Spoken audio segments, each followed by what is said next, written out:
and now, looking at it, everything felt different. The photograph of the two teenagers in love, standing by a lake, was no longer just a symbol of my lost family. It was a reminder of the man I had just met, Garrett Kane. I thought about my mother, the woman who had raised me, who had protected me from the truth. She had kept me safe, but at what cost? How could I face her now, knowing that she had kept this secret from me for all these years? How could I reconcile the love I had for her with the anger I felt for keeping me from my father? The door creaked open, and my mother walked in, tired from a long day at the dry cleaners. She looked at me, and for a moment, I could see the sadness in her eyes. She knew something had changed. She knew that I had learned the truth. "Kate," she said softly, her voice trembling. "We need to talk." I took a deep breath. The time had come. The time to confront the truth. "Yes, Mom," I said quietly. "We do." She sat down across from me at the kitchen table, and for the first time in my life, I saw the fear in her eyes. Fear of what I might think of her.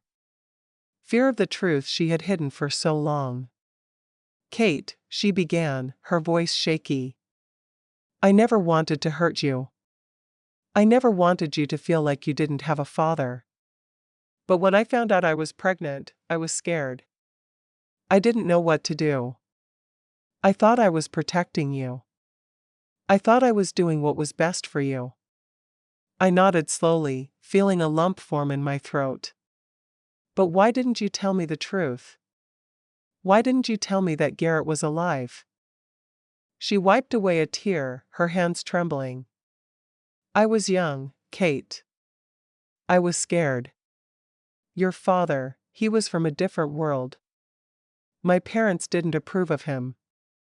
They told me I had to let him go. And when I found out I was pregnant, I felt so alone. I didn't know how to tell him.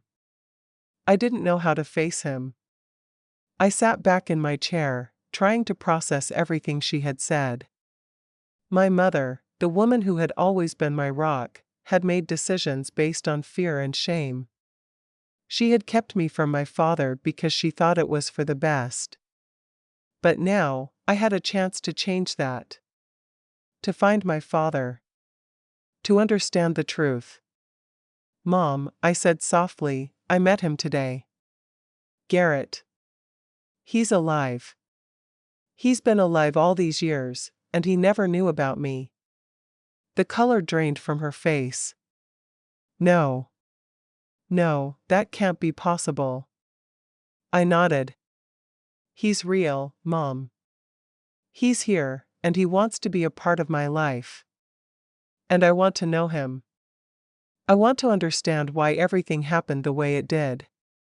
She sat there in silence for a long moment, as if she was trying to come to terms with everything. Finally, she spoke, her voice filled with regret. "I never wanted you to know," she whispered. "I thought it would be easier if you didn't. But I see now that I was wrong. You deserve the truth, Kate." I reached across the table and took her hand. "We need to talk to him, Mom. We need to meet him together. We need to face the past." She nodded slowly, her eyes filled with tears. "I don't know if I can, but for you, I'll try." The weight of her words hung in the air, and for a moment, everything seemed suspended between us. I had spent my entire life carrying the story my mother had told me, believing that my father was gone forever. But now, after meeting Garrett, everything had changed. My whole reality was shifting beneath me, and I wasn't sure how to handle the emotions swirling inside me.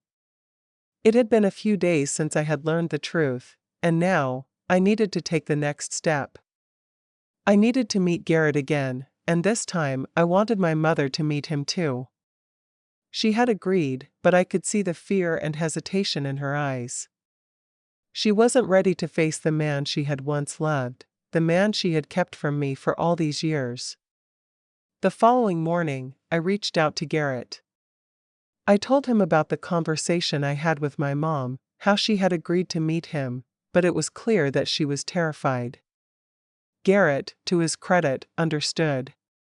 He had been patient so far, and I could hear the compassion in his voice as he assured me that he would wait for my mother to be ready. He wanted this to be a chance for us to rebuild something, not to rush her into a decision she wasn't ready to make.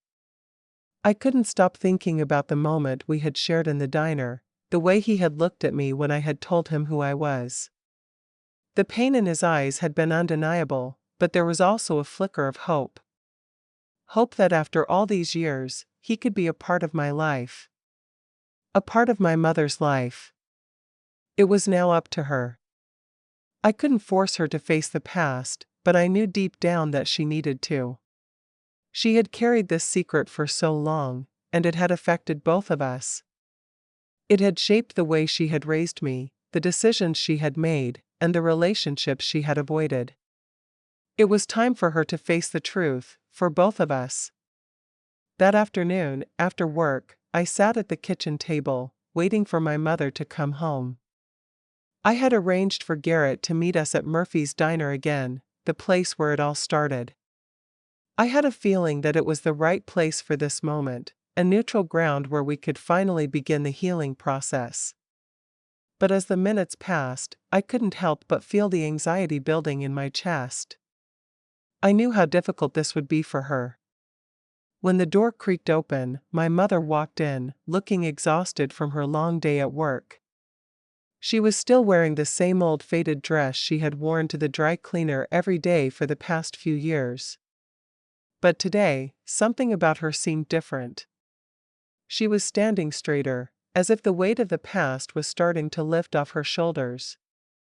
"Kate," she said softly, her voice shaking. "Are you sure about this? I don't know if I can do it. I don't know if I can face him." I stood up and walked over to her, placing my hand on her shoulder. "Mom, we don't have to do this right now if you're not ready. But I think you're stronger than you think. You've carried this burden for so long, and I can't imagine how hard it's been for you.